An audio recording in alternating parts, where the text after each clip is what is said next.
Alright. As long as we keep an eye on this blue light, it should be fine, but it did crash for a second there. Oh.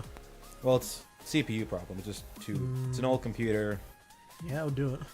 So what does it mean if it says self-destruct? Who else would have put a blow up the engines button on a spaceship? Anyway. Welcome back to the Groupthink Podcast. This is the first time I've had you guys on in 2 years. Long time. I was on for the Smash Bros thing a while ago. Where you? Oh, what did we do for Smash? I don't fucking remember. I was here for like 2 minutes. Well, it doesn't count. You started the podcast. I'm like, oh shit, I gotta go. Oh yeah, that was probably at the movie podcast. Probably. Anyway, we are here for a very specific purpose: to take down the video game industry. We're gonna sacrifice EA upon the pirate has built itself. Yeah. So I was ranting to you over the weekend about like the state of the video game industry, and we kind of and I was like, we need to commercialize this. Spoiler alert, it's a joke. You see, it's satire because I'm making money off of something I shouldn't be making money off. Kind of like EA. But yeah. EA, take notes. Oh gosh, don't. No. So we came to the kind of conclusion, or at least I came to the conclusion that the video game industry is very close to a tipping point where a lot of things are about to start falling apart. EA, Activision, Blizzard, that... GameStop. GameStop's the big one. If that collapses, the rest of it's coming with. Well, I don't know if the whole industry collapses if GameStop is gone, because then it just goes over to Best Buy, Walmart. Yeah, I'm not too much a fan of them, but... Well, Best Buy would be probably the preferred one of the lot. Honestly, if I have to pick, I'd hands down go Best Buy, because I do not like Walmart's game department. No offense to Walmart, it's just not organized. Well, they're a supermarket. They're video like, games second, everything else first. Yeah. And that's the thing. I mean, GameStop's kind of hoisted themselves up on their own petard. I mean, they killed off the smaller used game market, and now there's only like small regional stores and used DVD stores to kind of take their place. So, random thought: was it GameStop whose CEO took the pay and then booked? I don't remember. Or was that Activision? It might have been all of them. I think that was actually EA. Took a bunch of money. He's like, bye, because he saw the writing on the wall. Yeah. And then EA survived. Well, for now, but we're hoping they burn. What's the thing? Like I don't remember who I was talking about. The two what do they have? Like 3 studios left at this point. They have Respawn, DICE, and BioWare. Yeah. So BioWare is currently doing Anthem, which it could work, but it's not playing a game that plays to their strengths as story writers. Yeah. As we've been saying, suddenly brain derailed here. It's gonna be a good game, or it very well could be an amazing game, but because of EA's name on it, that just automatically brings with it a bunch of connotations of what's this gonna do? Is it how many microtransactions are we gonna have to worry about? Yeah, because it's the gameplay wise, because they had their demo, their open demo, and then their VIP demo and all that sort of stuff. The VIP demo was a joke, but that's a whole other topic. Where people actually got to play the game for free. They're able to test the game. Unfortunately, it was a 6-week-old copy. Yeah, it was a younger build of the game, so it wasn't as up to date as it should have been. But people got to go in, got to actually play, test out the different mechanics, and a lot of people were praising it for gameplay, as far as gameplay wise. Obviously, some people aren't going to be able to get it versus others, but it's from what I can tell, from a gameplay perspective, it was very highly received. If I can cut in here quick, jumping back to the old demo thing. If you went to the lead designer's Twitter during the demo, every other tweet was, "Yes, this problem is fixed in the full game. Yes, this problem is fixed in the full game." Because people will take a screenshot or just list what the issue was. It's like, yeah, don't worry, we know about it. Kind of trying to deflect as much damage as he could. Well, that's the problem, is they're running a demo a month before the game is coming out, so everyone's just like, is this the finished build? Is this the finished build? It's like, how much can you fix in a month? Are you running a build of the game that's nicer than this? What issues aren't you showing us? So obviously, yeah, there's questions in regard to Anthem, and my concern is just what is the story even of the game at this point? Like, they haven't talked about it much. There's nothing. We only know tidbits that there's some evil dude trying to do something with the Shaper relics, and it's causing all kinds of issues. But past that, we're in the dark as just as much as everyone else. Are we looking at a Destiny situation, like a vanilla Destiny situation? I'm thinking that's the case. Very well could be, honestly. Because it looks like there's a direction it kind of pushes the players in, but it's like pushing you down a river and then into an ocean, where as soon as you get through that little bit, it's kind of open-ended, and you have to kind of do all these. I'm assuming there's going to be a ton of different side quests and things like that. They've put a big emphasis on their post-game content, because a lot of people have been asking about it. It makes me wonder, is the main game just going to be this is what's going on, okay, here, go be free in the post-game now. Yeah. And forget everything you just learned in the story, because Destiny did that, essentially. Yeah. I mean, that's my big concern. I mean, is it going to play to BioWare's strengths at all? And here's the second question. What happens to BioWare if the game doesn't do well? BioWare's next on the chopping block. Yeah. That's the thing. BioWare is like one of their big two.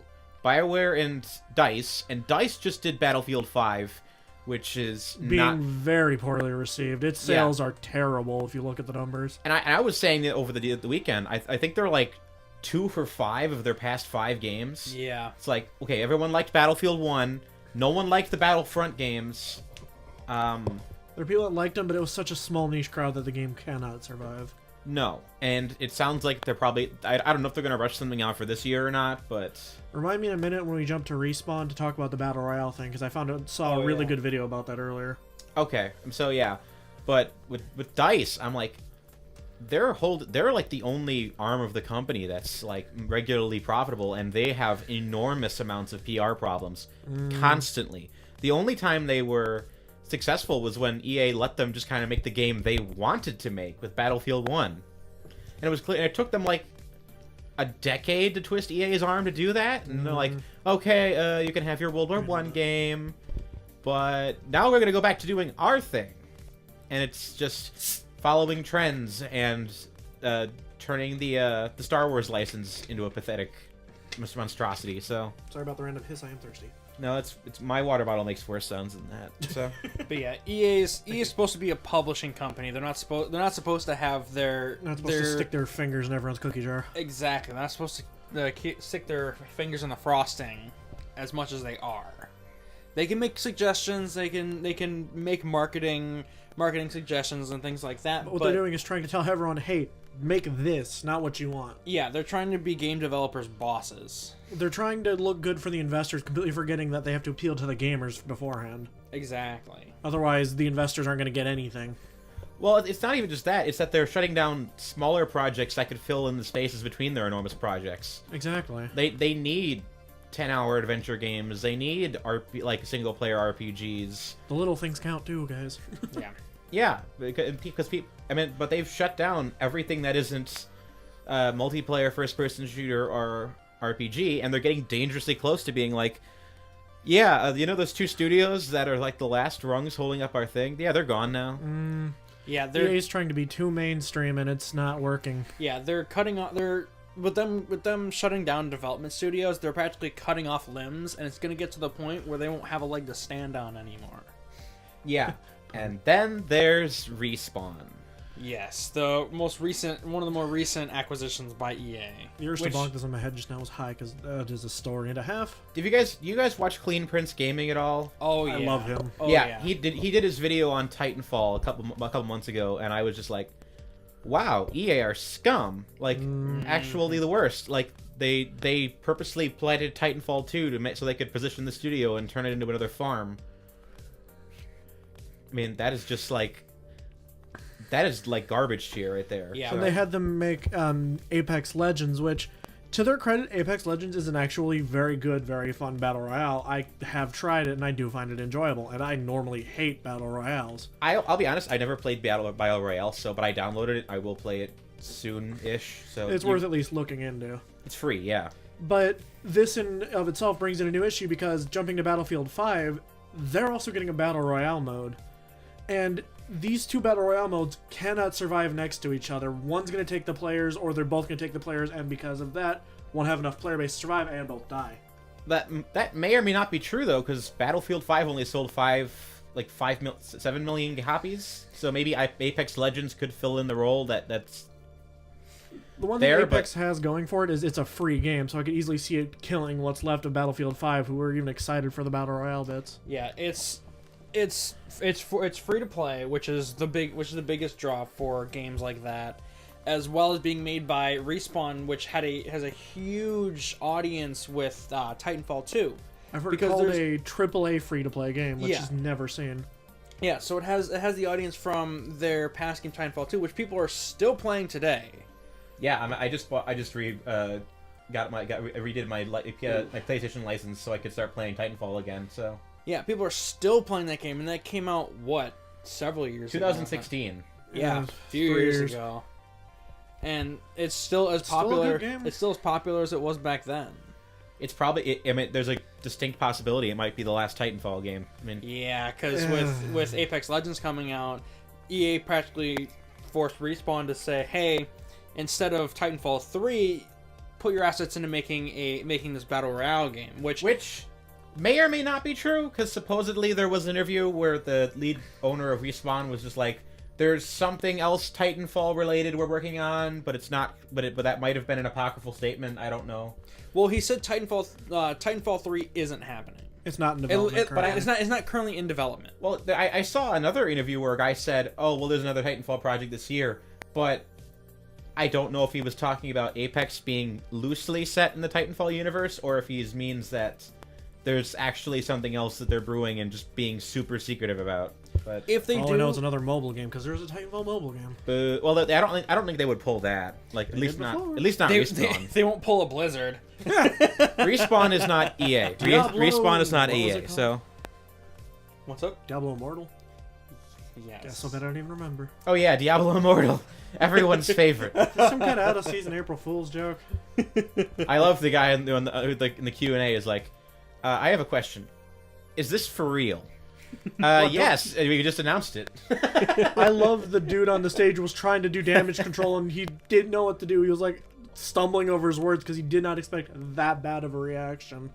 Yeah, and I love the one line he said that still kills me is what? Don't you guys have phones? That has been memed to hell and back now. I mean, that's just bad look. That's a bad look. But they did like immediately leak that Diablo 4 was happening, so they had to do something to cover their asses. Yeah. Yeah. I mean, back to Respawn. I mean, I'm glad Apex is getting people are like because when the whole thing leaked last week, it's just like, oh, there's going to be a new Respawn game we're launching on Monday. Yeah, I mean, it came out of nowhere. Honestly, that was a really good idea. That may seem counterintuitive, but that's a very good idea because it's not. You're not trying to hype up the game. You're not trying to. You're not trying to sell the game. You're just bringing it out and being like, oh, here's this thing, and letting, as a lot of people put it, they're letting the game speak for itself. They're not trying to have a pre-existing audience to bring in. Exactly. They're not trying to market the game. They're trying to say, hey, this is the game that exists. Try it out. Play it. I logged into Xbox one day, and I just saw try Apex Legends. And I'm like, the heck is this? Clicked on it, downloaded it. Then 2 seconds later, found out, oh, this is by Respawn. And I'm like, what? So my question is this: if they decide not to do Titanfall 3, the only thing they're working on right now then is that Star Wars game that they're mentioning. They have a Star Wars IP, don't they? Yeah. But here's the thing: Star Wars is currently like the cancer of EA. I took a Star Wars game, you get a death warrant. Here's the thing: I took this screen cap from Jim Sterling's video on the Star Wars license. Look at the range that a number of games of Star Wars games that came out in the same period that EA's had the license for. Oh no! Just look at this. I'll count it in a sec, but it's like what? Oh my god! 6 or 7 compared to 2. I'll read it off. I'll read it off real quick. 3, 6. That's 16 games. Yeah. I lowballed that hard. Under the LucasArts regime between 2002 and 2006, right around the time Attack of the Clones came out to right after Revenge of the Sith, they released Yeah, 16 games, including the Jedi Outcasts games, all of the tie-in games, the Starfighter games, Battlefront, Knights of the Old Republic. I was like, didn't KOTOR come out around then? Yeah, exactly. I mean, Republic Commando. KOTOR is still played. And Lego Star Wars. So the fact that LucasArts was able to build upon that license that much and make games for like every possible audience is like, oh, spaceship games, kids games, shooter games, RPG games. Yeah. Like they knew the audience. They knew that they had the most elastic license in the world, and while they kind of flooded the market a little bit, the games that were good were self-evidently good enough that people bought them. Yeah, that was what a lot of people refer to as the golden age of video games, where there were still a lot of smaller development teams, a lot of smaller companies that were pumping out smaller games. Compared to now, they're pumping out smaller games. They're less marketed. They were more willing to experiment. Exactly. There was more experimentation with the RPG genre, with the shooter genre, with the platforming genre. Call of Duty. Not every game was Call of Duty or an RPG or things like that, RPG. Because even the Assassin's Creed games started out as actual like stealth games, assassination games, and have just turned into RPG games like Witcher. Yeah, I mean, I think it draws in the problem of the yearly release schedule, and it's not healthy for games. Would we say that gaming kind of fell apart like halfway through the 7th gen, like that when people started just becoming like reflexively like copying everyone else? Oh yeah, that's definitely where the decline started. Yeah, because gaming industry thrives off of experimentation, off of innovation, just having different things, because that's when people see video games now, they see shooters, they see RPGs, they see games that are all the same. They're all extremely samey. Every RPG is almost exactly the same. Every shooter is almost exactly the same. Whereas before, in that golden age of video games, there was so many different types of games that were coming out, all expanding the genres. People weren't afraid to do new and interesting things. Exactly, and it was. I will add one caveat to that. You know where I've noticed that doesn't actually apply? Kids games. Minecraft, Angry Birds, Fortnite. I don't play a lot of these games, but these are all completely different. Like that, they exist completely separately from the industry. So it's not like the kids are all playing a lot of them are playing Call of Duty.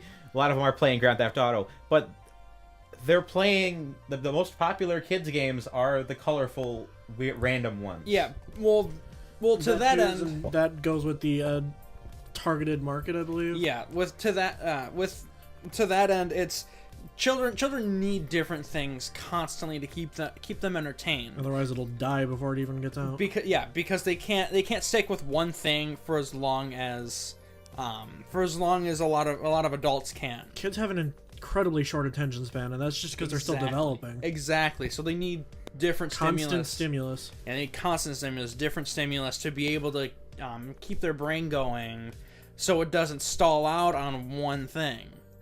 I know when I was a kid, I would go crazy if I did one thing for too long. But yeah, I mean, this is a wonderful tangent. But yeah, jumping back to main subject. I was gonna say on the Star Wars thing. I mean, apparently Disney has decided they're not going to give up the EA license yet.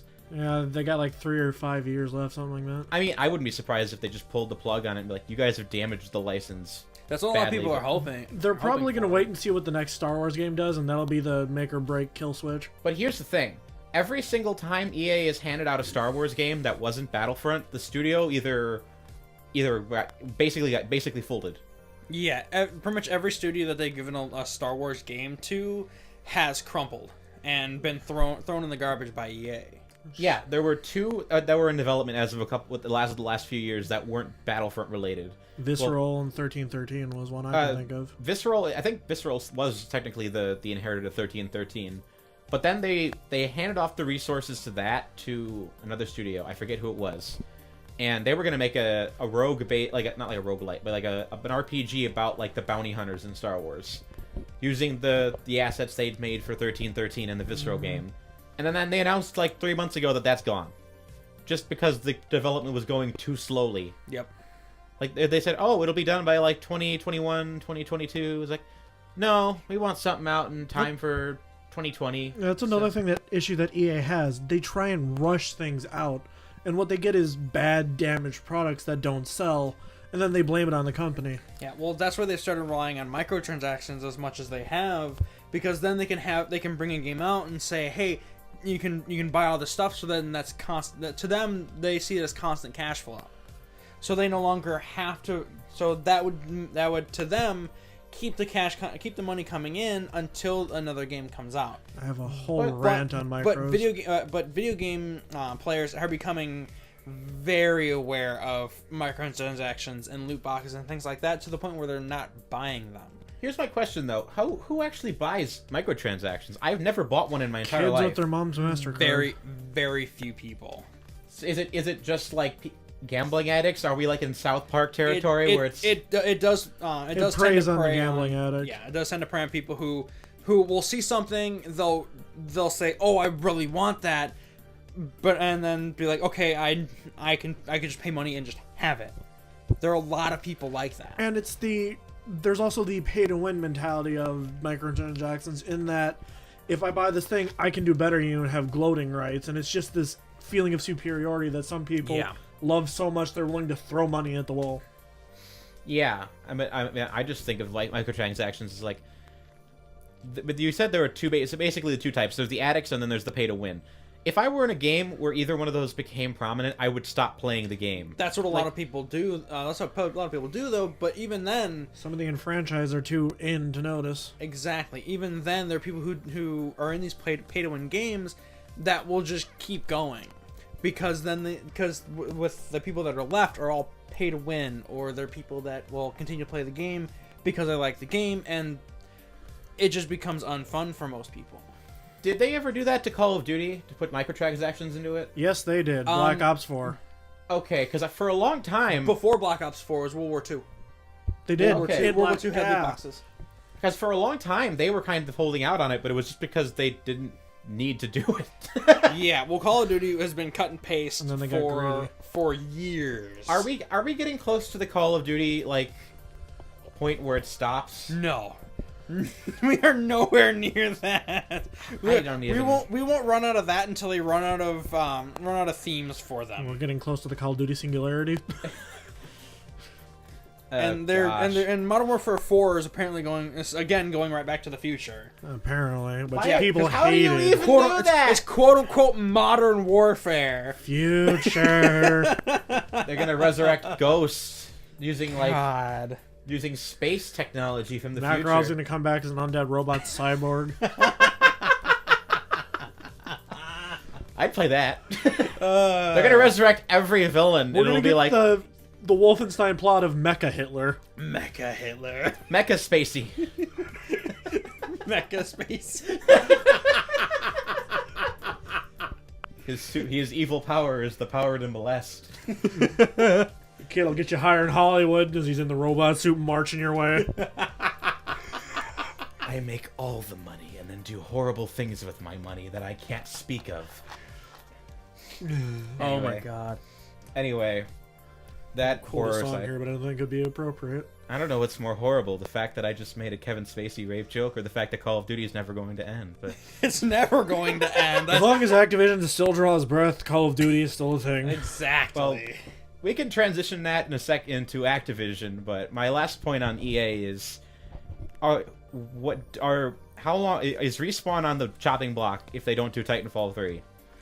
I think they've got a good thing going with Apex Legends, and they're probably going to be supporting that for a while. It's all in, will it survive long enough in the Battle Royale world? Yeah, will EA see it as a success, as lucrative, or will they see it as this was a waste of time? Well, here's my thought: if that Star Wars game, if it doesn't do well, that means that's the end of Respawn right there. That will probably be the death knell. Or if it works, they probably go on to make Titanfall 3. But do we want Titanfall 3 from this EA? Because now that they aren't just publishing it, but that they own it? That is a tricky one, because at this point, microtransactions are right there waiting. Because they will hollow Titanfall out. Like, if we have I've done it before. Look at Dead Space. I mean, part of me just wants Titanfall 2 to be this, like, once in a generation thing that's just kind of perfect. Like, I don't know. I don't think you can expand the story. The whole point of that story was it was just like kind of a relationship drama between a man and a robot. And that's the only like actual campaign, actual story in the Titanfall universe that we have. The first game Because had the first a game story. Well, the first game was exclusively multiplayer. Its story was blended with the multiplayer, which was an interesting concept. It didn't pay off. Yeah, But whereas it's all just people chatting in the background while you play the game, so it doesn't actually make any sense as a story. yeah, whereas That's exactly where the issue lies. Is they tried to do that, but you couldn't really differ story from we're playing this multiplayer game mode. I'll give God help you if you tried to get the story in order. I'll give Titanfall 1 credit, at least in the grounds that a lot of video game publishers nowadays, they use the first game to kind of just crap out something, and then the second game is where they just polish it and make it like the masterpiece of the entire saga. First game's the stomping ground. Second game's the polished product. Yeah. Assassin's Creed 2, Borderlands 2. There's dozens of games like that. And Uncharted many 2. examples. Dead Space 2 is not one of them. I don't know. It depends. well, you have to understand that when a developer brings out a game, a brand new IP, which is rare nowadays, but back when there was new games all the time, A dead IP. they'd bring out a new game, and they'd have to see how well received it was to see if they'd even have funding for a second game. And then if that was one was well received, we'll take Dead Space as an example. Dead Space 1 was low graphics. It was really clunky. It was the mechanics were a bit odd, but that's all, because it was all brand new. It was a brand new IP, brand new ideas for those mechanical things. Like If you go listen to the interviews with the creator, he was really passionate about it. yeah, and then when it turns out that game did well because that game did well because it was new. It was something completely different. New to the table. Yeah, probably completely different to the gaming industry as a whole. And then they now had the funding to make 2, and 2 was incredibly more polished game. Like the graphics were tightened up, the controls were mapped out better. I'd say it kind of misses the point as a horror game, but it works as a splatterhouse That's where it action started game, to so. transition into Yes. action. Yeah, the second game is the midway point. The turning point. Where it still had horror aspects in it, but it was much more of a, like you said, more of a slaughterhouse game. I'll be the contrarian. I like Dead Space 3, but it's because I like action games more than I like horror games. I found it fun. But Yeah, I honestly like Dead Space 3 as a game itself. If they decided, okay, this isn't Dead Space this isn't tied to Dead Space at all. It's just made its it a own standalone. It's its own game in its own universe, or even in the Dead Space universe, but not with the actual characters, not with the same characters. I don't mind the story, so I think it's all right. Well, it's just the fact that that Dead Space 3 was tied to 1 and 2, which are vastly different than 3. 3 looks and feels completely different. Yes, but it could have been its own game and would have been much more 3 is where EA much stuck more their well fingers received. into the micro bucket. Exactly. That's That's one of the what first. really killed it. Yeah, it's one of the first games where microtransactions were really noticeable. And they made no sense because it was a single player game. Yeah, but that was like the first time they tried that. But it did get worse over time. Like, did you guys hear about the Shadow of War controversy? Oh my god. Or He was at the controversies! Like, there's multiple. I got Shadow of War when it came out, And the micro sitting, you're like, I don't want to do this and anymore. I didn't even go into the multiplayer because all I heard was horrible things about the multiplayer, because that is an example of a pay to win multiplayer I game. didn't even know it had multiplayer. Because the loot boxes, because the way I heard it explained was loot boxes give you Uruk generals. Someone in the house? No, I heard a noise in the background. I remembered I left the fan on downstairs. It's like, ah! Austin's looking at the door like, oh, something's downstairs. It's a monster. I had the not attention span again. of a squirrel. Something knocked him after it. Anyway, yeah, because the loot boxes in Shadow of War gave you Uruk generals, and those generals came with different abilities, different power levels, things like that. And the main point of the game was raiding other players, castles and areas and things like that. And the thing about it is that someone could pay for a ton of loot boxes and Stack their roster with the best ones out of, say, 20 to 30 loot boxes. Yeah. And suddenly they're way ahead of the curve compared to people who don't want to pay for it. That's where that pay-to-win aspect comes in. Now they're just trudging around the multiplayer mode, stomping out other people's forts. And it's just that was the big thing. That's what killed Shadow of War, was that whole controversy with the loot boxes. I'll add as a note that I've heard that the last segment of the game is total grindfest. Oh, that the computer's fine. It's just it sent me a sign into something notice. So. Okay, I was just like, there's a notice on your screen. No, I'm keeping an eye on it. Thank you though. Yeah, I bought it. I bought it soon after it first came out, mostly because the guy at GameStop somehow convinced me to get it. Didn't it come with a letter opener or something? That's what really sold you on it? Something like that. All I know is he presented you with the pre-order bonuses, and you're like, yeah, sure, why not? Yeah, but it was. And I barely got through it before I was like, I can't even touch this anymore. Both because of the whole controversy around it, and the fact that after a while I just couldn't do it. I was in that mood of open world games or getting overwhelming. It's too open, not enough to do. Exactly. Yeah, I mean, I just got a. Did either of you play Kingdom Come yet, or Kingdom Come Deliverance? Yeah, I just got a copy of that on Black Friday, and that's one of the next games I'm gonna try. I heard that one's a kind of a strange game. Been watching a YouTuber play it. It's interesting. It's supposed to be like needlessly pedantic, and I'm kind of I'm fascinated by that. It's just like, oh yeah, it's like QWOP but an RPG. I've heard the combat mechanics are they try copying what For Honor did, but with like 40 more options on the weapon spin. It's like you got to block here, but now your friend's coming from the right-left quadrant. Oh, shit, I just barely missed blocking that. It's like we kind of wiggle the sticks and hope you hit. We need more QWOP in our games. It's like someone needs to remake like Street Fighter, but with QWOP. With QWOP, or with, I don't know. That mecha game where each player can control a different limb. Oh my god! Yes! Oh my god! What was Mech it called? City Brawl. Mech City Brawl. That game just recently came out like a few weeks ago, and it's this game where it's almost like Voltron, Power Rangers, Pacific Rim. That's what it is. Right. Pacific Rim. Another mecha anime. Where you control a mech, and there's specific buttons for the right punch, the left punch, the right kick, and the left kick, as well as certain abilities. But you can set it to where you can Voltron a single robot to where everybody's controlling a different limb. I see where this is going. And you fight giant monsters this way. Oh no. Oh my god, it's so funny. It's so funny. Wow, we're having too much fun talking about exciting, innovative games. Yeah, that's a unique. Kicking, I like kicking. Unique one. Kicking. I want to do some kicking. Same episode that wasn't included in the Super Bowl, by the way. You're trying to walk, and the right leg's like, no, I'm just gonna kick my way towards him. Left leg's pouting. Whoever's the owner of the white sedan, you left your lights on. Super Bowl rap for another episode. Day 4.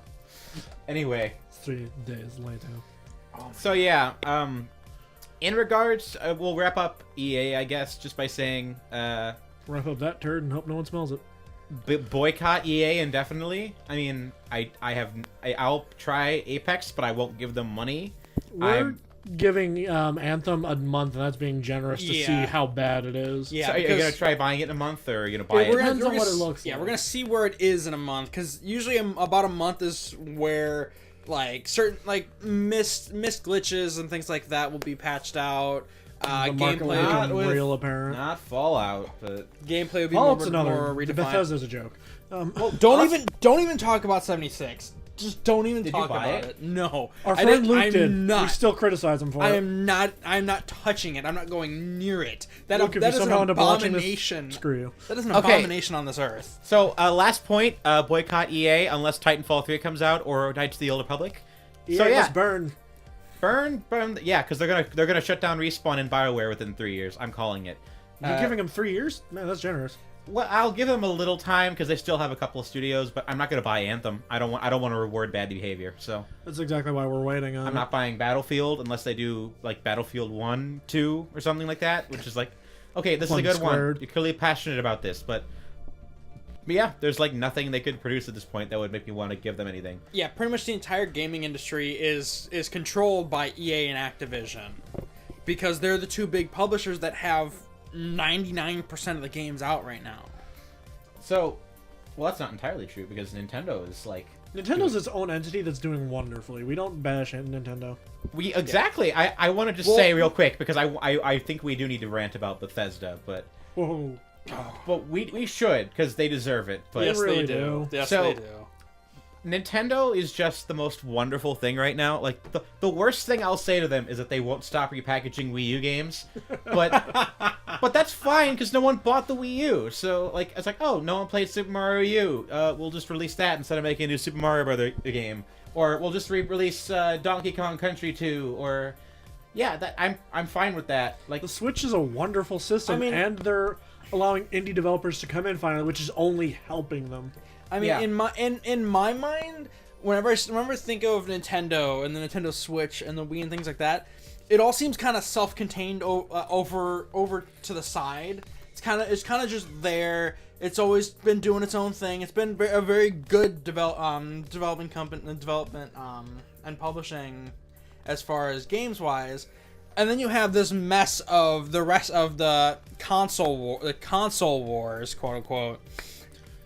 That's just completely like undermining the entirety of the gaming industry. you have to consider though that at this point the Switch is outperforming all the other consoles in terms of sales. Of course it is. Oh yeah, hands down. Because Which is- it's fundamentally designed to be able to be so much more than any other console. Yeah, it's like all the goodness that came with the Wii, plus all the games you didn't play on the last Nintendo generation, plus a lot of ports of Xbox 360 games, plus a couple of modern games like they got Doom and Dragon Ball FighterZ on there. I mean, just from from an actual mechanical standpoint, it's both a console, a home console, and a portable one. Because then now you can have this thing with you wherever you want to go. You don't have to stay at home to do what you want, to play your games, to do what you want to do. You It can combined what Nintendo did best with their Exactly. games and a portable handheld. Exactly. They took what they learned from the Wii U, that big fucking clunky thing, and they're like, what if we took away the console Cut off the paddles. and just did this? but we need to talk about the biggest Nintendo controversy of last month, the indefinite postponing of Metroid Prime 4. Oh yeah. But here's what I love about this. Nintendo looked at the game Namco Bandai was developing and they said, this isn't up to our standards, we're going to delay it 2 or 3 more years. yeah. They did the one thing that no one else in the video game industry is willing to do. They Say, saw a product. oh, we're not going to release a bad product. They So- saw it growing, and they're like, "No, get back down there for a little while. You need to cook some more." Open the gonna- pot, smelled gonna- it, and they're like, "Heh." Click. We're going to give it to one of our proven studios. They've got something else brewing, but we'll have them do this after they're done with that. It's like, holy crap, there's one studio left that'll actually postpone a game to finish it properly. Exactly, because most games nowadays you see either come out on time, and they definitely did not cook long enough. They should have been in the oven for far longer. Day one patches run rampant. Exactly. Black or, Ops had a 40 gig one day one. or the fact, or they bring it out early and it's a complete mess. Like it's falling apart at the seams. Like it's like when you cook an egg for like 3 seconds, Duct tape and where stick. it's warm, but it's just completely just a mess. And look, I bought a Switch because I wanted to play Metroid games. I was expecting I'd be able to play it sooner, but you know what? I would rather that game be like the closing game of the Switch's lifespan, and then immediately jump into the next console just to thank Nintendo. Magnum opus. Just like, yeah, thank you for having some thank you for having some like honor in your developing cycle. It's like, if That wasn't me. I don't know who that was. Was it you? I don't think so. Oh, hi, Steve. Steve sent me a text. It was probably my computer. But yeah, I mean, the only thing I'm worried about at the Switch is that they might have run out of big titles for this generation other than Metroid Prime. We still got Pokemon coming in 2019 at some Well, point. we got Pokemon, yes. But at this point, they've given us Mario, Zelda. They're going to have Pokemon. They give us Smash Brothers. They ported a Mario Kart game. What else is left? At least on the top tier Nintendo, because that's covers almost everything, unless they do another Zelda game, which would not be surprising. We get another Pikmin. We haven't had Pikmin in a while. That would be second tier. Like Pikmin to me is it's like Star Fox and Donkey Kong Country, where it's like you play it if you're a Nintendo fan, but if you're a 10-year-old kid, it's just like, well, that's not the game I was buying. It's not iconic. It's not as iconic as Mario, as Link, as Smash Bros. Depending on the console's lifespan, I could see them releasing sequels to games within the same generation. I'm curious how much if they're willing to even do that, though. I mean, the Switch is doing fantastic. Yeah, so that's my question is like, so where do you go from here? The Switch could last quite a while. I mean, the indie game market alone could keep it afloat for ages. Well, that and if they keep porting old games. Like, apparently we're going to be getting Dragon's Dogma and Underworld Ascent on it. Do you guys know about Underworld Ascent at all? Nope. Oh, it's actually really fascinating. So the original... do you know who Warren Spector is? He's the RPG designer who designed the Ultima series. He did the Deus Ex series. He did he's like a really famous. Oh, I think he did one of the Thief games. He's a very famous RPG simulator director. He co-financed the studio that bought up a couple of old RPG rights. So he's doing a pseudo sequel to Ultima Underworld, which was back in the 90s, which is really fascinating because it's like. But apparently the game didn't do well on launch. It was too buggy, got a lot of bad reviews, but it's going to be on Switch, so I'm curious if they're actually going to fix it and then put it out there. But the second game he's doing is System Shock 3, so which could be very interesting. So, but that's one of the games I'm looking forward on Switch. But for the thing for the Switch right now is it seems like this year is going to be a lot of ports. Like I don't see what their big game is between now and Pokemon, and I'm not into Pokemon anymore, so I don't know what. As our friend John said, this is going to be a very bad year for gaming because there's not a whole lot. There's not a whole lot coming out. Well, there's not a whole lot announced. Well, that's the thing. Everything that's coming out is now through September. So whatever is coming in the holiday, that could open the floodgates and completely make the finish the year. E3 is going to be an interesting thing this year. Last year's E3, pretty much everything announced at last year's E3 has come out. April's Days Gone, and that's the big one I remember. I wanted to keep. And that's one of the few that are left, and even from after E3, there hasn't been a whole lot that's been shown off or teased or anything like that. I have one that it's also controversy related, so we're staying on theme. Oh boy, Metro Exodus. Oh god, no. This is just. I want that game. I'm still probably gonna buy it. I'm definitely not gonna pre-order or anything like that. Destiny ruined pre-ordering. Remember, no pre-orders. But I'm done pre-ordering. Pre-order, except for Smash. I pre-ordered Smash. Well, that's Nintendo. But Again, Nintendo is exempt from this. Nintendo is here. The rest of it's over here. Okay, I don't care about. I hate Nintendo. all of you except you. You're okay. Nintendo's the good child. Nintendo the good child. I don't have to worry about. So yes, Metro Exodus, the game that decided to launch on the Epic Games publisher. Yes, despite on PC. So is Epic Games publisher like? I mean, this is gonna sound a stupid question. Is that actually Epic Games, the company, or? Yeah, Epic Games. It was same people that did Fortnite. Do their own thing. Same people that used to do Gears of War and used to do Paragon. That did Paragon, but don't get me started on Paragon. I will talk for days and then start crying. So yes, half of it will be crying. And they decided to, and because apparently everyone's currently on a Steam rager, where they decided they're going to release Metro Exodus specifically on the Epic Games Store. And then they got antagonistic. So, well, the fact is, the Epic Games Store is an incomplete launcher. It's really young. It's not nearly as fleshed out, as polished as Steam is. Steam's so much more because it's been around for so much longer. Epic Games is doing this Epic Games Store just to try and compete with Steam, and as of now, they're not even close to competing with Steam. Sure. But it's just the fact the whole controversy is, it's Metro Exodus. The developers decided to say, hey, few weeks before launch, be like, and decided to say, oh, we're not going to be releasing on Steam, we're going to be releasing on the Epic Games Store now. Just completely ripping it from the Steam Store and throwing it into Epic Games Store. So now if you have to get the Epic Games Store to be able to get Metro Exodus, On PC. if you hadn't pre-ordered on Steam beforehand. Lovely. That's just lovely. And the Epic Games Store is just this buggy abomination of a user interface, and it's just giving Epic more shit that they don't need. Yeah. And I'm hearing bad things about the developers, like, being kind of stubborn about the... Yes, because people, PC players decided they were going to boycott Review Metro bomb. Exodus and review bomb it because of that.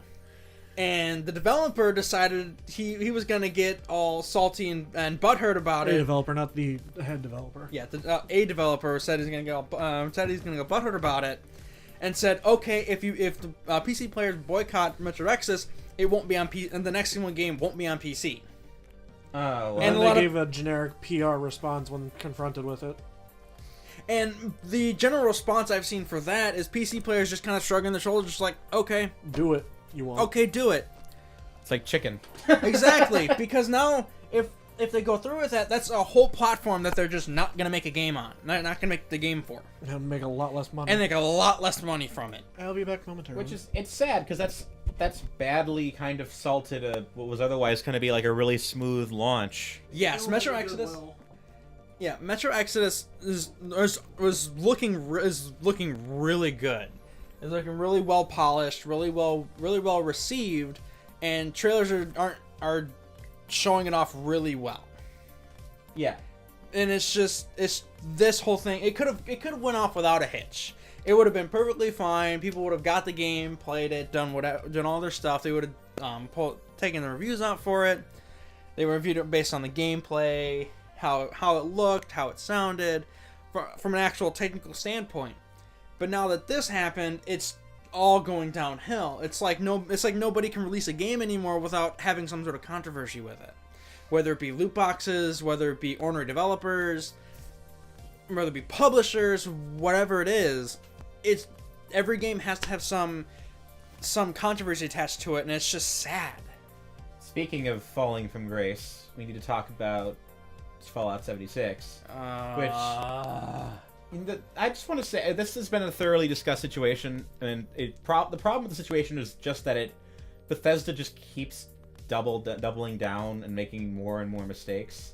But the thing that really bothers me about that situation is just how much it is a fall from grace for Bethesda, given just how 5 years ago, back when Skyrim came out, they were so far above all this nonsense and everything. They were riding high. They were riding high off of Skyrim when it first launched. Yeah, and then because everybody loved it. Yeah, and then everything up through the release of Fallout 4 was just everyone is happy, everyone is just excited. It's like there's gonna be new games. Then they started talking about the Starfield games, like, oh, this is gonna be a brand new franchise. We're gonna delay Elder Scrolls 6, but we're gonna come up with a brand new franchise.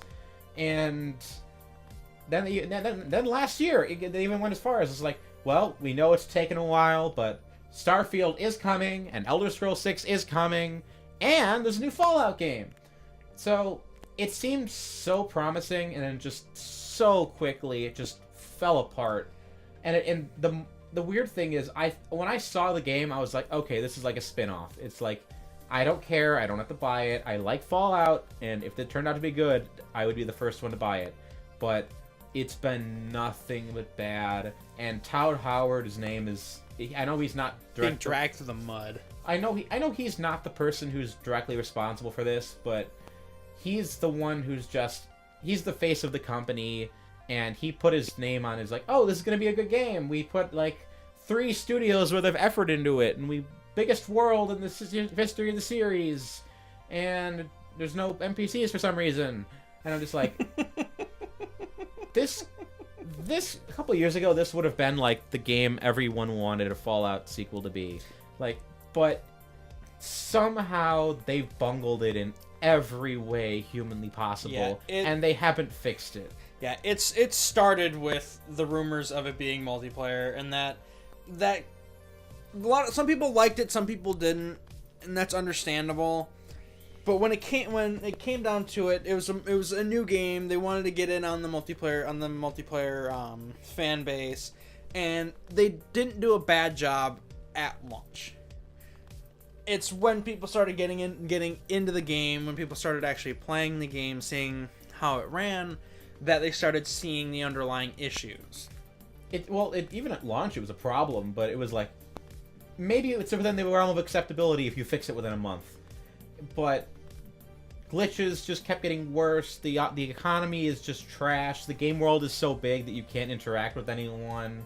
Like, people were talking about, like, oh, this game is going to be nothing but griefing. But, like, people are saying that they don't run into other players ever. They can't grief because they don't see anyone to grief. And it's just... But...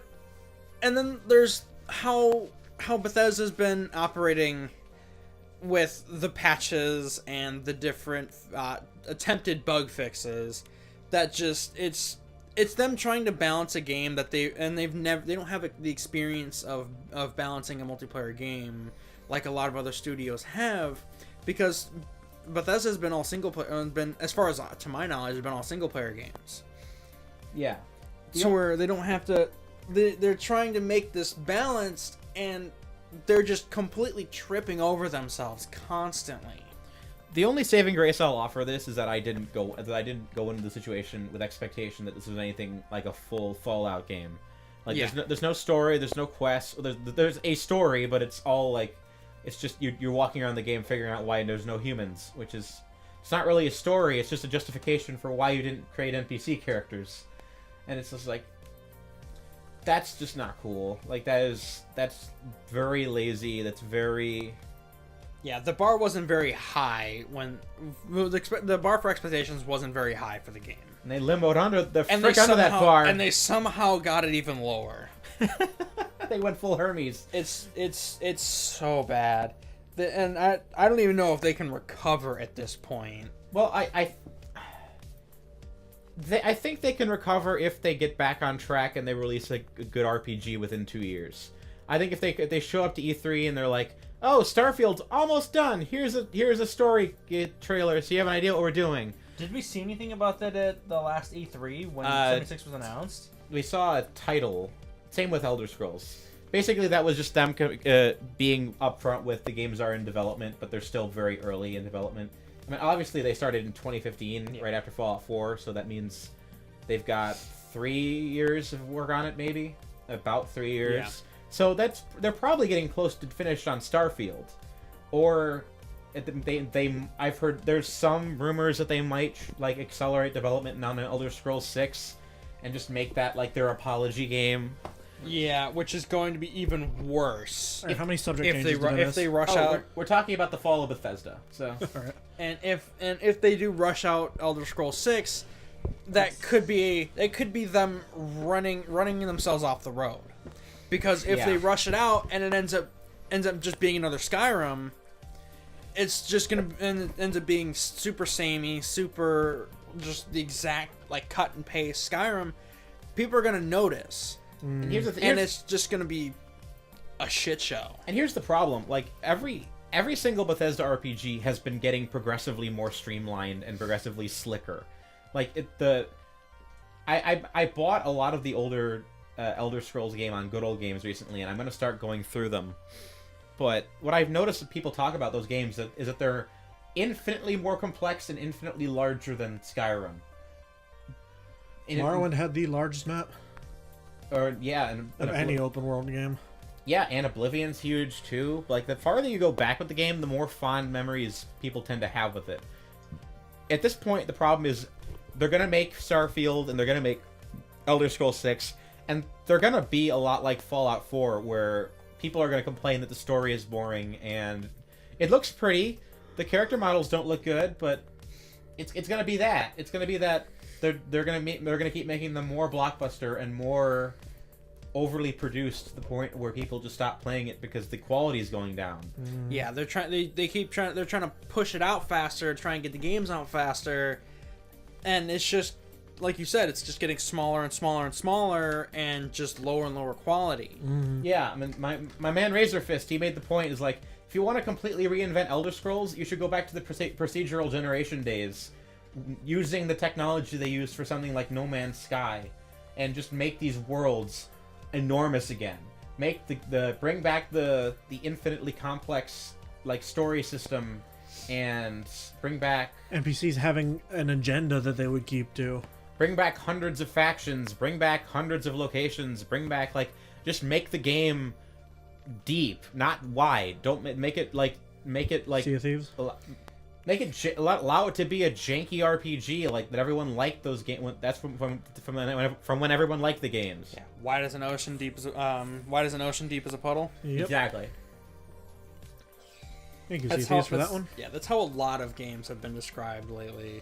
And jumping back to Anthem for just a second, that's what a lot of people are afraid of with that game, where it's gonna be this huge game, but it's gonna be like skimming the surface, of like when we were playing the demo, it was big areas with not a whole lot in them. Yeah, that's obviously the fear. I mean, that's one of the problems with modern games. It's just too much. They're huge games with lots of time put into them, and they make them pretty, but there's nothing to do, and they're not that terribly engaging. So that's another problem. But anyway, I think we've kind of talked out Bethesda at this point. But Right, so I think what we have left is Activision. Activision. we talked about Goody, Activision. I made it for my favorite. Oh. So how does Activision been terrible? Well, we've been terrible in multiple ways. They trashed Black Ops. They pissed off Diablo fans. Buy this red dot site for $1. Yeah, let's start with literally Black a Ops. circle. Let's start with Black Ops 4. Fucking circle. Or okay, we'll start with the big issue with Black Ops 4, and that was the introduction of the microtransaction marketplace, What do they call it? The black market? the black market, where they didn't have it at launch because they were working on it. I think that's the excuse that they gave. And about a month or so after the game launched, then they implemented it, and it was a shit show from then on. A lot of people's reviews tanked. They're like, you know what I said about the game? No. Because a lot of people review it was perfect. It was perfect. They hid it away until a lot of the good reviews came out as far as the gameplay and Blackout and things like that. And then they brought up the microtransactions. They pulled the curtain aside and were like, "Hey, here, spend more money." And with the whole issues with microtransactions and loot boxes and going on, this was a big no-no, because that is blatantly hiding the underlying issue. Because They were dodging fishing. bad press. Exactly, they're dodging bad press. Because the reviews had gone out at that point, and they could do what they wanted. Exactly. Fortunately, in the day and age of the internet, that ain't gonna help you. Yeah, it helps initially. It helps with initial sales, but after that, You're stuck running damage control. yes. But that's long enough for the initial sales to get out. The initial sales count to get out. Yeah, and because then people are gonna buy thinking, oh, it's fine. And then they slip the microtransactions under the door, and it's still, you've already given us your money. So Because those initial reviews are what draws in the most people. Yeah. Because they'll see they'll see this new game that came out and like, oh, it's getting all these good reviews. They'll go look up more in-depth reviews. It's really popular. It's got a lot of players. Think that's like, oh, I'll buy it now, instead of waiting a while to get it. So as soon as they have this huge player base, as soon as they have their initial sales in, then they pull the rug out from under you and say, okay, this is why you're really here. Yeah. What's the qualitative arc of the series been with the last couple of games? Like, what is the one people like, or has it been universally negative for the past couple of games? universally level. It's hated and respected in the same. Black Ops. I believe Black Ops 1 and 2 were the best received. Well, I mean them. recently, because I think when you go back to the Black Ops Modern Warfare 2 days, that's when the series was generally golden days. Yeah, people generally liked those games, even if you people who weren't fans of the series weren't complaining about Call of Duty being the monstrosity it is. Yeah, Black Ops 1 and 2, Modern Warfare 1 and 2, Call of Duty 4 of all things. I mean, that's the best game of the entire series. Yeah, the one right before Modern Warfare is coveted as the best Call of Duty that's ever existed. I wonder if the servers are still live on that one, like on the Xbox. I have no idea. Probably fan servers. Oh, they remastered it, so probably for the new one they are. Did they ever release that as a solo game? I think so. I think after because they initially bundled it. Heck, I would totally buy it for the PS4 just to have it because I like that game so much. It's been forever since I played it. Yeah. But I'm gonna look up the list of the last few because I genuinely don't remember the titles anymore. They just keep adding new adjectives. Just blur into one. There was Call of Duty Ghost back, and oh no, he found There Makarov. was- yeah, Execrable Street Fight. There was Ghosts. There was Advanced Warfare, which added exo zombies, which tried to bank on the Black Ops Infinity zombies. Ward. Yeah, it's tried to bank on the Black Ops zombies. Game Saw the money Infinity Ward was bringing. I'm like, hey, I want a piece of that. Treyarch. Treyarch. Infinity Ward's the other one. Infinity Ward is Modern Warfare. Yeah, I can never keep those straight. 13. God, I'll give Treyarch credit. I think they're on their 15th or 16th game as of Black Ops 4. Yeah. I will give Treyarch credit. Zombies wasn't bad. There wasn't a whole lot there to start with, but it wasn't bad. And then Activision's like microtransactions, and it just down.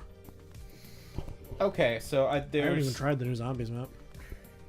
These games feel like they're farther apart than they are, but it's just because they come out so frequently. Like, there's only 3 years difference between Black Ops 3 and Black Ops 4, but it feels like half a decade passed between those games. Because the yearly release is stretching time. Gosh, I mean, like, I don't even know what the consensus on Infinite Warfare and World War II were offhand. May it burn. I mean, I think Adam was saying that he liked 1 or 2 of them, but You don't listen to that's- anything we don't Adam listen says. to Adam Adam, if 'cause- you're listening, I mean it. Adam likes everything. oh, Adam likes everything unless it's complete garbage. yeah, he was Anthem. giving me crap the other day on Facebook so about that. It's just like, Tyler, why don't you like things? I'm like, I like plenty of things. Just gonna say he's buying Anthem without an Xbox. We still don't know if he's bought his Xbox today. Yes, he didn't respond or. Did he? But this is not here. We're not here to bitch about Adam. That's a whole podcast in and of itself. Adam is It's a great. different I episode. love him to do to death. It's a different episode. Adam, if you're listening, we will have words. We will have words. Get ready. Prepare yourself. Anyway, Uh, Diablo Immortal. What? Don't you guys have phones? Blizzard. Fucking Blizzard. Overwatch. This character is gay because it's good for PR. Well, yeah. Thank you, Seth. You are an amazing critic. I don't count Overwatch as a game anymore. I don't. It's just kind of there. Is it still active? Like, Of course it is. Somehow. It's esports. But esports can it's- keep a dead corpse going for years. It's the most boring game I've ever played, and it's just Call of Duty with special abilities, I've which never is what touched Call it. of Duty is now. well, I appreciate the fact that shooters now are all going into the Team Fortress 2 area over the Call of Duty area because at least it's colorful. Yeah. But they all starting to blend together. Hero shooters. Yes, they are. I'd like Hero to put shooter out there genre before I is- get crucified on the internet, I have no issue with gay people. It's just when you shoehorn gay into the backstory that it's a problem. Well, I think the thing about that is just it's mildly cynical. Like, they're not doing it because they wrote a gay character and they just They're wanted doing to it own for the PR, not for the character's backstory. Yeah, that's like, if you want to talk about like social justice stuff on the internet, that's 90% of why people complain. It's just it's like, oh, they made female Ghostbusters. Oh, it's not because people aren't mad because they're female. They're mad because it's a cynical decision. So They're mad because it's a bad movie. Because it didn't make sense to remake it with female characters. I mean, when the first Well, two were already well received. let's not open up this 2-year-old thing. Okay, yeah. But Good idea. Close the can of worms, quick. My point stands is just I think people tend to complain about the cynicism of it more than or at least that's the underlying instinct. It's not that it's wrong to have gay characters, which no one cares about Wallace Wells from Scott Pilgrim, but like everyone likes that guy, I think. But when they detect that it's happening for a There's a character Artistic in reason. Apex Legends that if you read the little blurb about his backstory, it mentions how he chose his current career because his parents saved him and his boyfriend. That is how you do gay representation, in my opinion, is just put it there, don't make a big show of it. Exactly. That's fine. I'm sure the people that care will make horrible, horrible art on Tumblr. We don't go near that area of Tumblr for a reason. Well, we went to... That area of Tumblr doesn't even exist anymore. Yeah, no, it got killed. He's right, it got killed. But you can still slip through. Of course you Hell, can. we looked up Skaven, Warhammer race of Ratmen. People still did sexy things with it, and we do not know how. It's so bad. It's so bad. You see a giant rat with boobs, you're like, why? Well, Who gets off to this? A+ for cleverness, that being the one thing that Tumblr wouldn't think to censor, but... If it isn't peach color, they're never gonna catch you. Yeah. Well, Tumblr's slowly killing itself. It's trying to kill the fan base, but we're ingrained like a bad toothache. I think everything is out. Like all the mainstream sites are dying right now. Facebook is hemorrhaging, Twitter is hemorrhaging, Tumblr is hemorrhaging. Back Like, to smoke signals on the hillside. how many things are falling apart right now? Don't you bring the Navajo into this? Don't you bring the Navajo into this?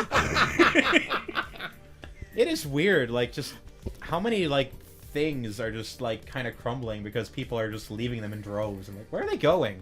Like They're going back to their lives. We're discovering the power They're of tree carving. They're discovering the outside. That's the Like- new social media. Well, like you see, like if you go to the mall, like all these stores are closing now. Like GameStop's shutting down. Like cars, The mall's a hollow husk of what it used Macy's to is be. shutting down. Tijuana shut down. Like, and I'm sad about Tijuana. Tijuana got 8. All right. Well, Not even gonna lie. Starbucks walked out back, said, "All right, old yeller, bye." I talked to my dad about it, and he made the point. It's just like, well, it's all online now. Like you just order everything offline. I'm like, Amazon's yeah, the juggernaut. that's true, but No one goes outside anymore. I mean, it just looks bad when like you have this many like stores closing. Like where is everything going? Like, but I mean that's a whole. Go outside, That's- hug a tree, but don't that's- fuck it. You'll get splinters. That's Amazon. That's Amazon's plan, though. They're gonna wait till like 75 to 80% of the big stores are gone, and then they're Barnes gonna and start Noble's opening their own Did you stores. guys hear that Jeff Bezos released a dick pic? Okay, you know he's got the money. He can do whatever the hell he wants. can do but- whatever he wants. But here's the best part of that story. He did it on principle. All right, here's He my got, dick. he got blackmailed by the National Enquirer to stop going after going after them, and he's just like, "Yeah, I'm gonna just go on Twitter and be like, yeah, I got blackmailed by the National Enquirer. They were gonna release this dick pic, so Here's my dick. Now you got no ammo. First. Fight Here me. you go. you know what?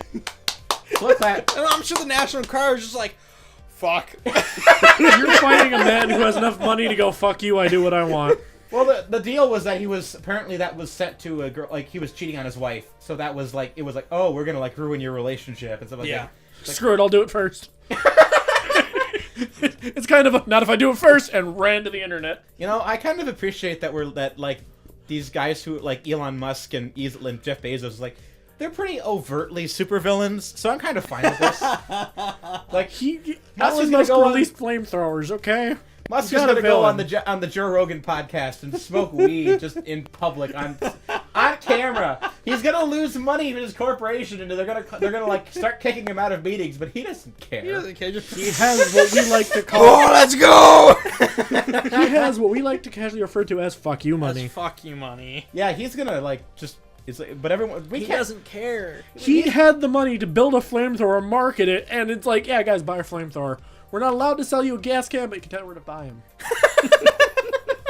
Our lawyer said, don't do this, but we're not our lawyer, so have fun. Everyone's We just like, can't. well, We can't tell you not to, but we can try. but yeah, this guy's gonna single-handedly like fix the future, so we're just gonna let him do his own thing. Dude so. launched a car into space because he was bored. Because he wanted to. For no other reason than he wanted to. Did you hear the conspiracy theory that was actually a body in the car? But like people are just like, it's like, oh my gosh, it wasn't a crash test dummy. He's just like, if you wanted to get rid of a body, that actually would be a good way to do it. Number of people mean- to start a conspiracy theory. 2. Number of people able to keep a secret. Less than 2. Less than 2.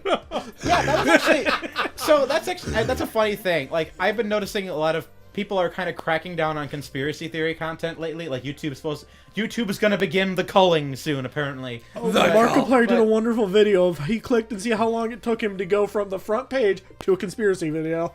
But All off of the algorithm. I mean, I love conspiracy videos, but either they're hilarious. Burger King But- foot lettuce. I like that we all know what that is. That Burger King foot lettuce. That dude's I love Chills. voice. Chills is terrible, but I love him. What was I saying? His voice raises and lowers so often you're sitting there trying not to drive a fucking drill into your skull. what my face looks like on Instagram? Oh my gosh, I forgot what I was talking about. This gun loaded. What was I saying? Something about... Hold on while I deep throw this mic. You ruined a perfectly elegant point I was going to make. Go bite the curl. We'll be on in a minute. Oh, so the problem with conspiracy, like my humanities teacher in college had a good point on conspiracy theories. Like, Humanity lost. to believe in a conspiracy theory is to believe that human beings are smart enough, loyal enough, and capable enough of hiding things. You would look at if the Twin Towers is like, oh well, like oil doesn't can't destroy, isn't Steel hot beams can't melt jet fuel. Yeah, but my point, my teacher pointed the point is like, did they build the building right? Like, is it possible that they screwed up the construction? Like, there's a building like in Kansas City that fell down or something like that a couple years ago, and they went like, how did the building even fall down? They look at the supports, and the support beams are full of trash. You ever read this thing? Technically, we're not allowed to use the bathroom. There was no concrete in the foundations. It's like, people are lazy. People are stupid. There's a house somewhere. My dad actually replaced the door on back when he had a door company. And he knew the area. It was built on swampland. Sure enough, we drove through there and he mentioned the house. And sure enough, that house was now at an angle. Yep. It sunk into the swamp. Oh, yeah, so yeah, this is what...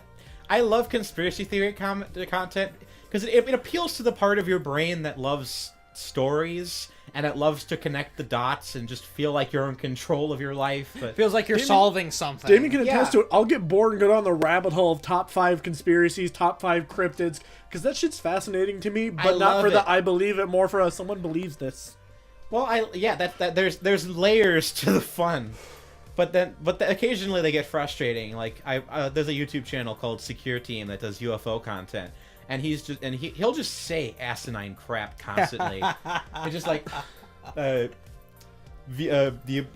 what's it called? Like in court when you see like witness testimony is like, witness testimony is the most reliable way to provide evidence in a court. And I'm like, Anyone ever? no, it's not. People are completely unreliable. Do you know My how friend court works? is a criminal justice major. Excuse me, and she said witness testimony is the absolute last piece of evidence they want to use because your memory is so incredibly easy to manipulate. Exactly.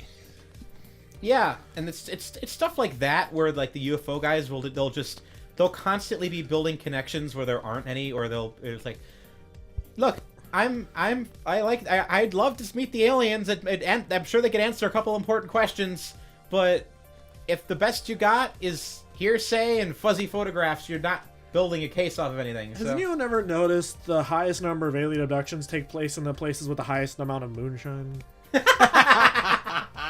That's what the aliens want you to think. They making good moonshine? No, that's like I've heard people talk about like, oh, why can't you take good photos of alien craft? It's like, oh, it's because the aliens have technology that makes the cameras go blurry. It's because you're a shitty photographer. Or I've heard better excuses. It's like, well, iPhone cameras aren't good, so it's not even in HD. It's not going to look good when you zoom in. It's like, okay, that's a fine excuse, but I have a perfect. At some point, you just run out of excuses. So I have a perfect example. There was a smudge of dirt on my TV screen. I was playing a game Sea of Thieves, and every time I'd see this little smudge of dirt, I'd be like, is there someone there? Like, it looked like a ship in the distance. And I finally got up and cleaned the smudge off because I'd be like, no, it's freaking smudge again. yeah, I mean, yeah, and that's it. I mean, I'm happy to go down the conspiracy theory hole because it's Go fun, down the but rabbit hole, but keep your tinfoil hats on. you get the tinfoil hat must come off the head occasionally. And I will give it to some conspiracy theorists. There are some very intelligent conspiracy theorists. Like one of my best friends. I don't want to say her name because I've worked with her publicly on stuff. But We're not saying names, but you know who you are. yeah, love her to death. She's brilliant. she has some very out there beliefs, and I disagree with her fervently on it. But she is like the smartest person I know. So You know my favorite type of conspiracy? The ones that are so easy to disprove that people are like so vehemently believing. Like, it's this, and like, but you can literally see the issue here. Like, it couldn't have been any clearer if it was bright neon and slapping your face. do you have an example of people you're willing to piss off? Or I got no... it's internet people. well, yeah, exactly. But Conspiracy people on the internet, because none of our friends that I'm aware of believe that, except for our friend Colin. But that's a whole nother story. well, is he to what degree is he a conspiracy theorist? Is he like aliens or? He believed 9/11 was faked. Well, yeah, that's bad. Like, wasn't it on 9/11 he was posting all those 9/11 conspiracies? That's a That's classy way to bad do taste. that. You know what they say? Then he has the robot voice. But we can melt it. Thank you. Tunnel. Sorry, thank you, Team 4-Star. God, I'm trying to think of that saying. There's a saying for what we're talking about, where it's making Gas can't melt steel beams or something. Gaslighting? No, it's Swamp gas. No, it's making something out of something. I know what you're talking Making about. a mountain out of a molehill? That's it. Ayo. Mountain out of a molehill. Well, it just comes down to people who don't have any power in their lives wanting to think that they can be the hero of their own story. So We're talking to you, pay-to-win players. I mean, like, Oh yeah, we're talking about that, aren't we? I will we say- got on the tangent of conspiracies. We're as bad as YouTube. God damn it. no, I mean, this is my podcast. It's always tangential. But I will say, we're here. It gets worse. Tangential. there's always. I hate to quote Orwell again because everyone on the internet likes to do that. Big but brother's watching. there's one point in Orwell I always think is the smartest, is that if a conspiracy theory is true, then the people who control the conspiracies are the ones creating like the counter to the conspiracies. Like, they're the ones releasing the UFO tapes. They're the ones putting out the 9/11 conspiracies. It's like, How do you know they're not? because that's it's unfalsifiable. So that's the thing. Like, if don't know that. I want to believe. if there's truth to it, then they're both in control of the normies and they're controlling the opposition. Hey, let's go freak because out they're Adam just and that tape a UFO powerful. to his window. Oh my god! A floating shopping list! I'm not a shopping list. I'm a ghost. That's great. Thank you for diffusing the situation. So yeah, I think the only Activision one we haven't talked about is Destiny, but Oh, yeah. Bungie's that's a good free one. elf. That's a good one. Bungie is a free elf. I love how as soon as Bungie left, their investors launched a fucking fraud investigation on them. Exactly. So they're like, wait, why would they leave unless something was wrong? What's going on that we're not seeing? against Bungie or against Activision? Against Activision. As soon as Bungie split with them, their investors are like, investigate this. Something's not right. Well, to be fair, that investigation isn't being launched by an official government organization. It's being done by like a private firm. Yeah. So it's questionable if they're actually going to find something, but It's okay. The actual government's busy trying to prove Trump talked to the Russians. But it doesn't matter whether they find anything or not. It's just the fact that someone's launched an investigation on Activision. yeah. That's gonna leave a black mark on their It's- record. For all intents and purposes, bad PR. Exactly. Yeah, so as it stands, Destiny 3 might actually be a good game, or They might, and they're gonna to be taking longer for it than they would have under Activision because Make Tessa Post Girl again. because they had another like couple years I think to make Destiny 3, and now they're gonna take a few extra years for that to make Destiny 3 as polished and as perfect The as best game they that it can want. be. Are they going to keep supporting 2, or is 2 dead in the water? After the last DLC dead, which I don't even know what that is anymore. Forsaken. There's I think it was no, there's Forsaken. Forsaken, and then there's They got Black Armory and annual one more. There's the annual pass, which isn't exactly DLC, but it's updates. Micro. It's pack. Okay. it's updates, so it's like micro DLC. Sure. But right now the current one is Black Armory, which adds a bunch of new events, Which- small areas. We had things gotten like back into Destiny, and that's what pissed us off enough to get back out. Yeah, And then- I think I was in Destiny for about 5 minutes, and I pretty quickly jumped out, even though I invested like $120 into both versions. Yeah. So that was like Damien's got regrets. that's the second worst investment I've ever made into a video game. The first being Operation Raccoon City, but Oh my Okay, god. I still like that game. I found it fun, but I can That's- also see that there so were issues. here's what made me mad about that game. I borrowed it from Redbox, and I was like, oh, this is fun. Then I bought it for $60, thinking it's like, oh, it's the middle of May. There's nothing coming out for a few months. I played it, and it was like infinitely worse than the 10 minutes I had played on the Redbox. I'm like, oh, so the best part was in the first 5 minutes. That's another game that suffered like Dead Space 3 did, to where it could have been its own game. It could have been on its own game, not tied to Resident Evil at all, and it would have been a fantastic game. It would have been much more received. But the fact that it was tied to Resident Evil, a survival horror game series, that's where it got hit, because then the fan base just completely went off the rails. The on it. enfranchised players of Resident Evil were like, "This isn't Resident Evil. What have you done to our game?" Exactly. Yeah, I mean, I would have been fine with a slightly different game, but it was just a trash game, so... Yeah.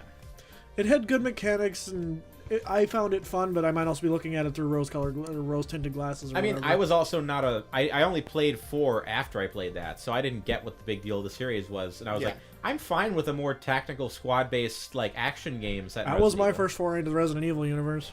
It's like, I'm fine with that, but apparently the story is just complete nonsense, and... I can see that. I mean, yeah, but so... I'm sure if I went back and played it, I'd be like, "Wow, I like this." So, here's my question in regards to all of these companies, but Activision, Bethesda, EA. Which one's going to shut down first, and what's going to happen? Because at this point, Ooh. the pillars are falling. Like, Yeah. every studio is losing, like... They're losing entire quadrants of their support base with every studio they close and every company they Mistake lose. they make. Yeah, the game industry as a whole is heading for a crash. Well, the crash has been... Everyone's been talking about the crash for an entire, like, 2 generations now. People have been talking about it since... Well, now it's coming to a peak. Yeah, Because- things are coming to because a head. EA the writing is there. Yes, because everybody's now becoming aware of the shady business actions of EA, of Activision, Bethesda having Fallout 76 be an utter shit show. Yeah, I mean, it's weird. It's just strange watching so many, like, noses get snubbed in the process. Just, like, almost everyone looks bad. Like, almost every series is suffering right now. Exactly. Except for Nintendo, which is just smiles and rainbows. Nintendo's in its safe little bubble. I love you, Nintendo. It's a nice little. It's the good child.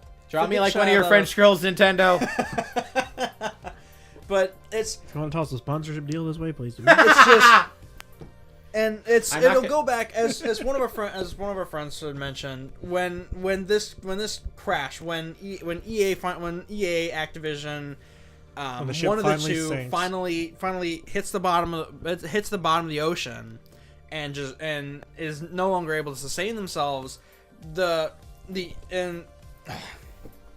indie game market will be able to start Flourish. coming up, and we'll start getting back to building what happened before those golden years of video games, where it was just a ton of different small development studios all pumping out small games, showing off what they can do. I'm not even sure, to what degree that's true, though, because a lot of those indie studios are pumped up by the big console manufacturers. Like, they can go to PC, they can go to Steam, they can go to Nintendo, but what's gonna, they're still talking about trying to launch another console generation, and I'm not sure what they're gonna have to launch with.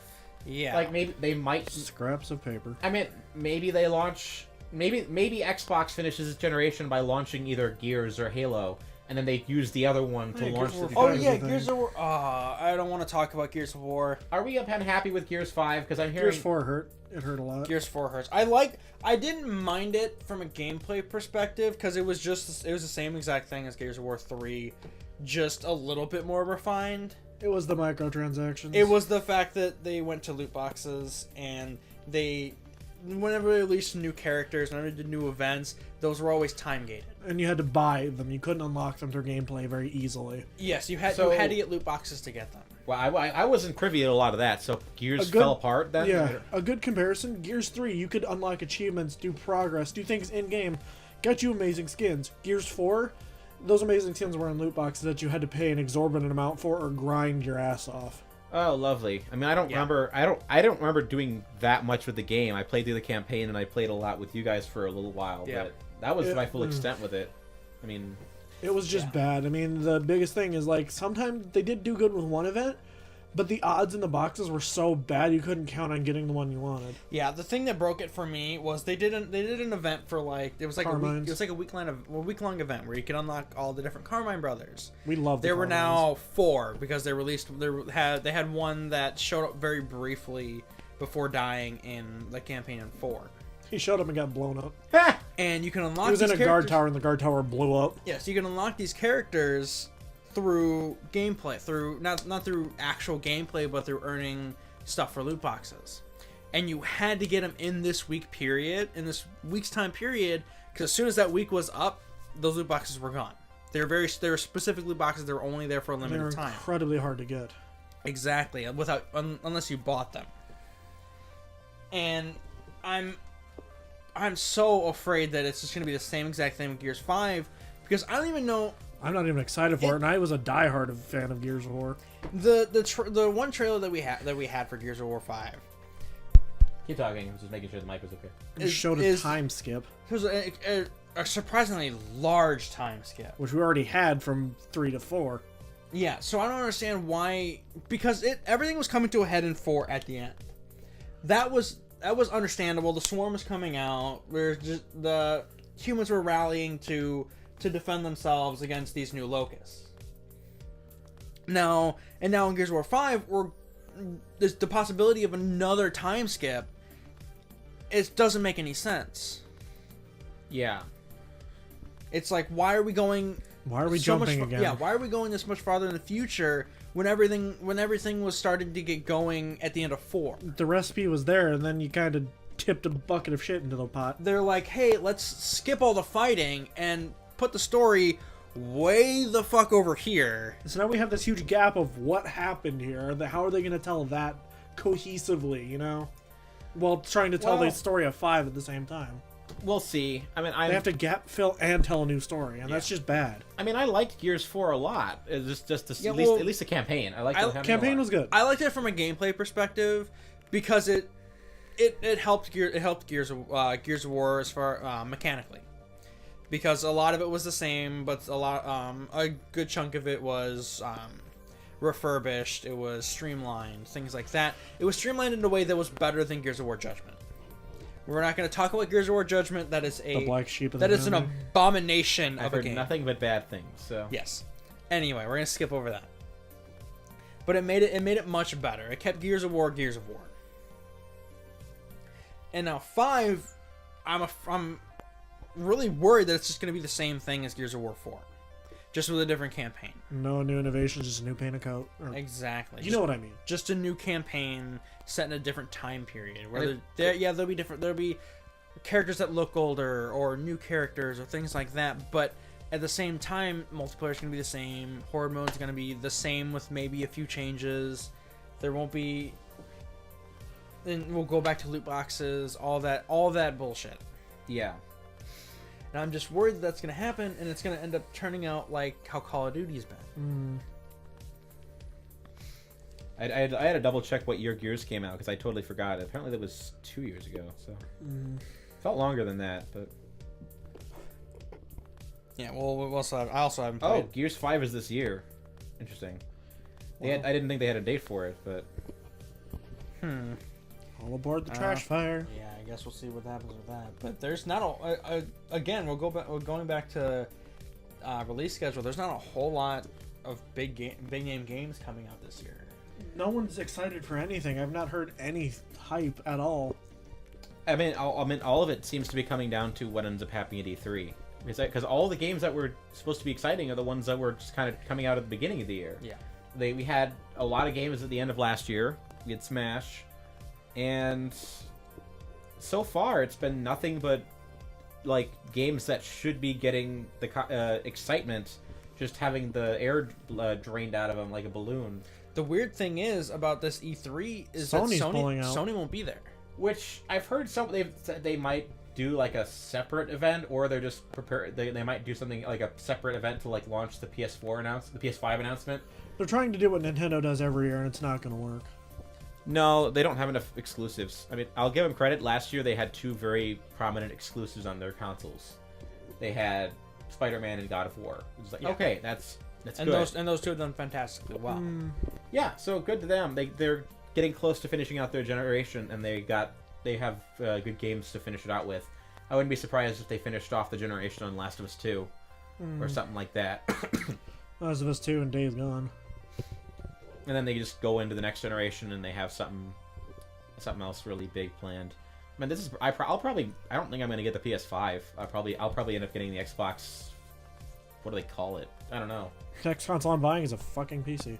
The Xbox One XR, also known as the X-Boner. The Xbox 720. The X-Boner. The X-Boner. I remember when they were joking that that's what it was going to be, the 720. It was gonna be it was gonna be blue. One of the fake content images that is still my favorite, it was a ball. It was a ball. I remember that. I remember that. That wouldn't be the Xbox. That'd be the X-Sphere. The X-Sphere. Spherical! X-Sphere. God. This is the X-Octagon. That would be Yeah, that sounds terrible. It's all gonna come up to E3. What E3 brings to the table, what they announced to come out for the rest of the year, and hopefully the gaming industry starts to become fans start to become revitalized. But if E3 doesn't cause a whole lot of excitement, it's the fans that are gonna end up causing the crash because fans just aren't gonna get excited for the games, so they won't sell. I mean, at this point, the least damaged company in the video game industry is Ubisoft. And I don't give a crap about any of their games. Yeah, I don't give a crap about Far Cry. I don't give a crap about Watch Dogs. I don't give a crap about... The newest Assassin's Far Cry Creed. game is being released to little to no fanfare at all. Yeah. Well, it's 5.5. Is that... so yeah, that's the expansion to Far Cry 5, right? Well, It's an not even. expansion. It's a standalone, it's much in the like same Blood universe. Dragon. Oh, yeah. It's in the same area. It's pretty much the exact same map. It's a time skip after the nuclear apocalypse. And it literally Wait, it is the same map. Wait, is there a nuclear apocalypse in Far Cry 5 I wasn't aware of? Or... At the very end of the game, nukes drop. Really? I did not know that. That's fascinating.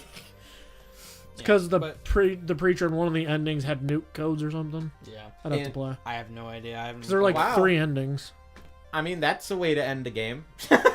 Yeah, but apparently the new one plays a lot more like an RPG than 5 did. And it's not good for the game. No.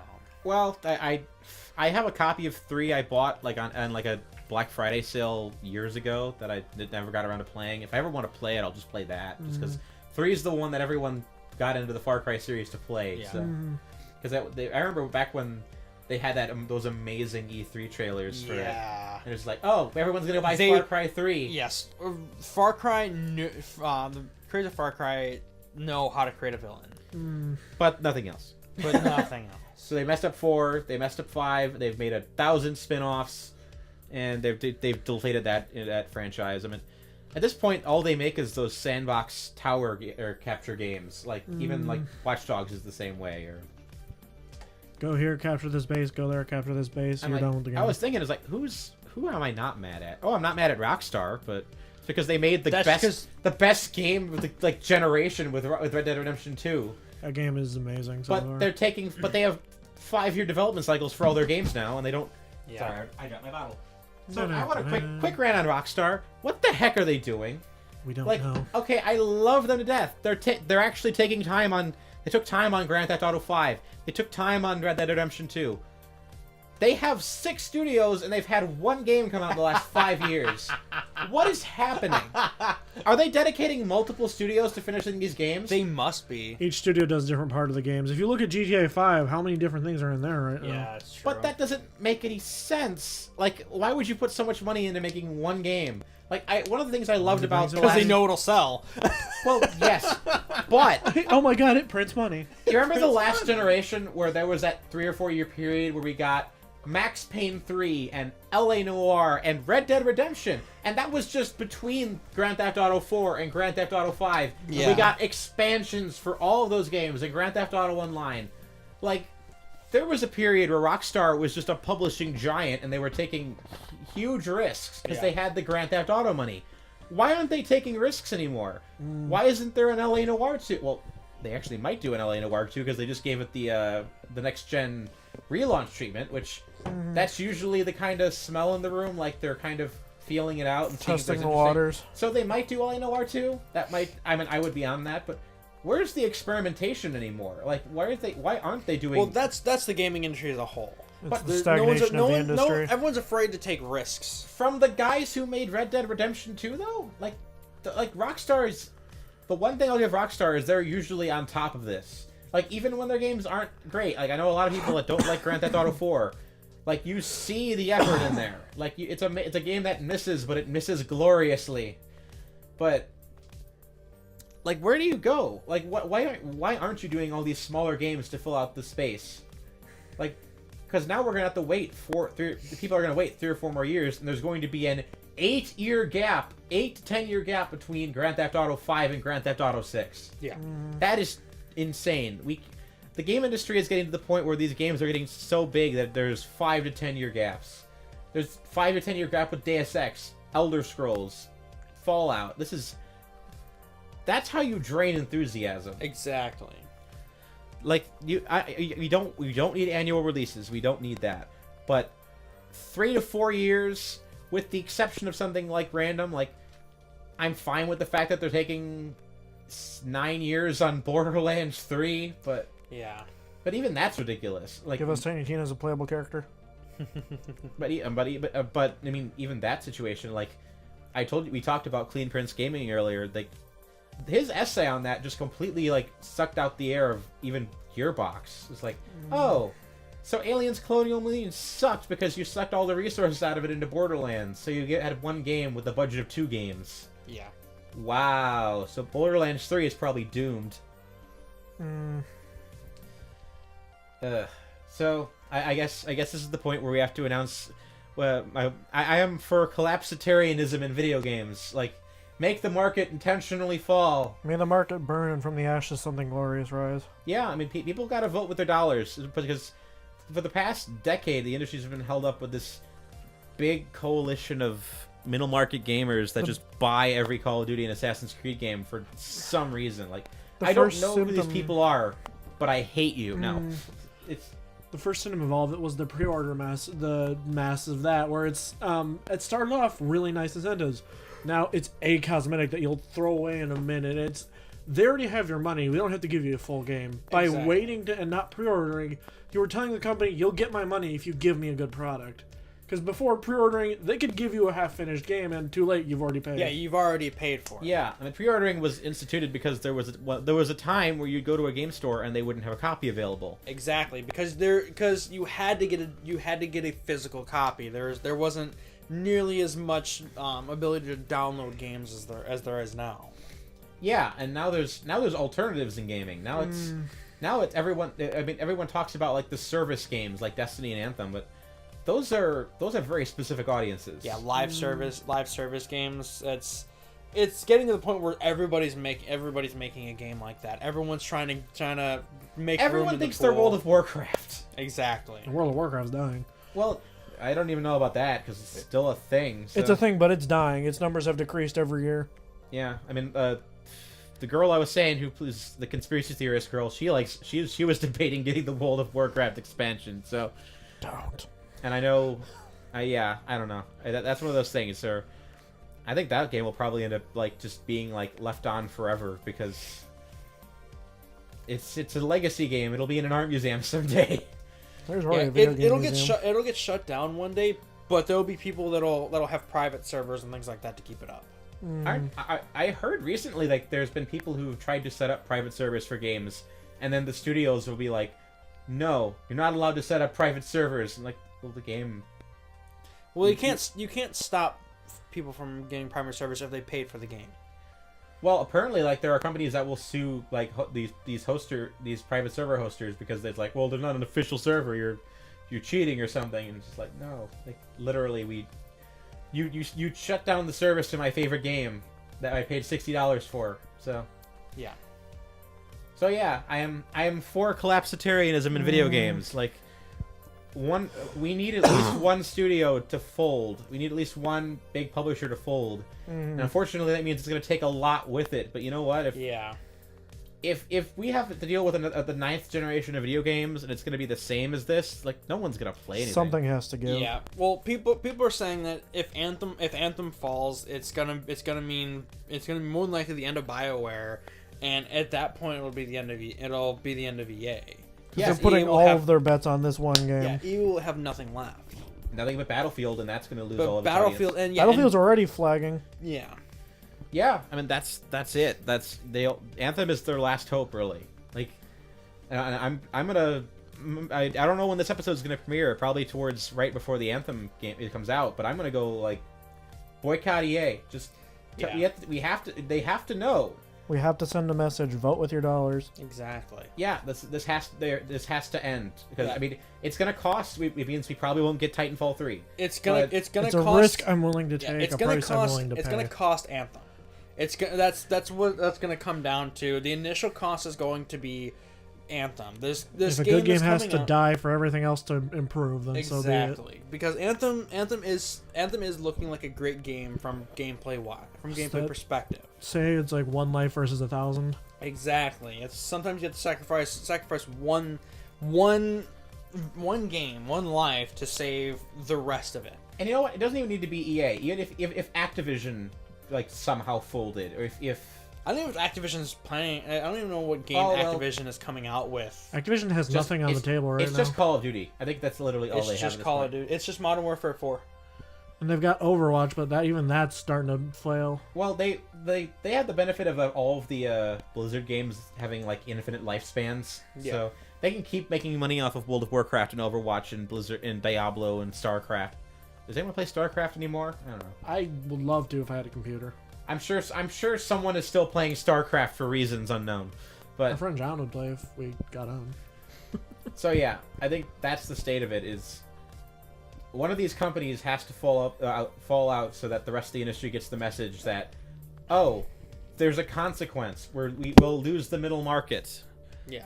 Like, because that's the only way the video game industry survives. Like, Nintendo, I think they just bought themselves another decade to do what they want. Like, they're not going anywhere.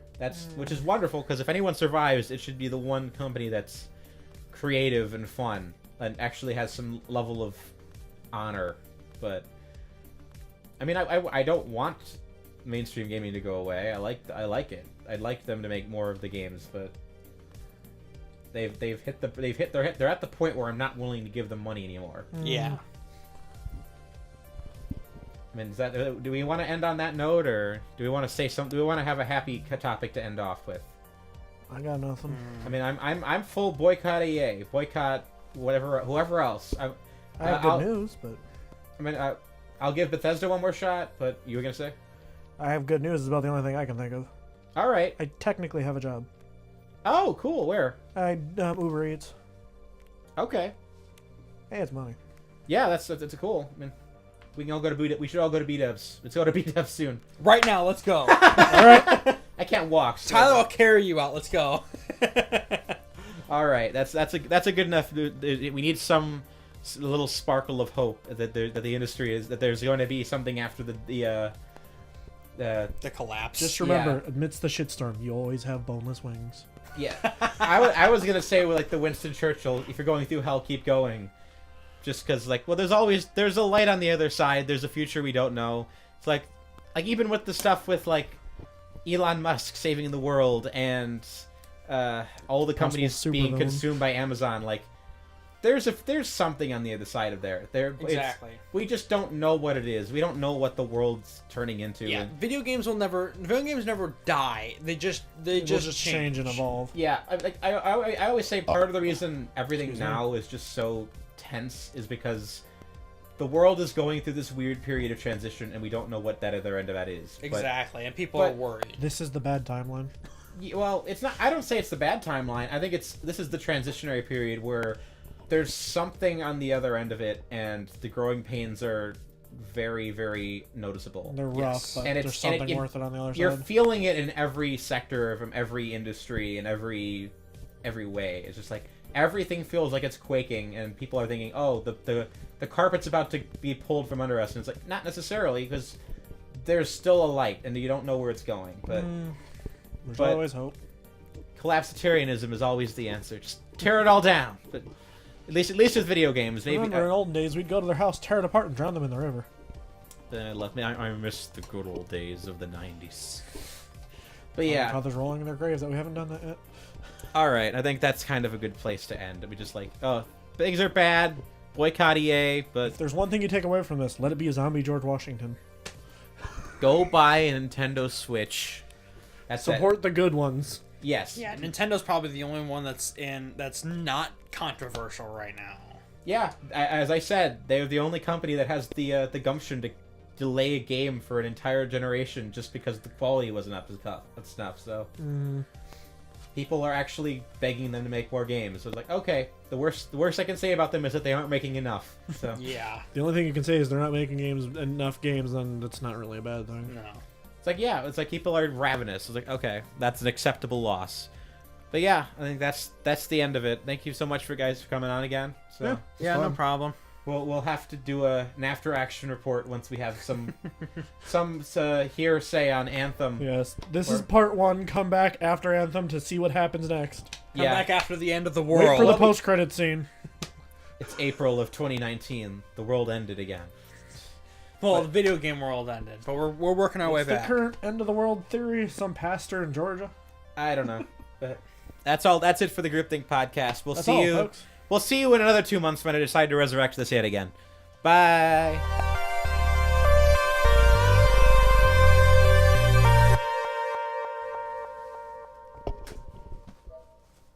Now eat this microphone.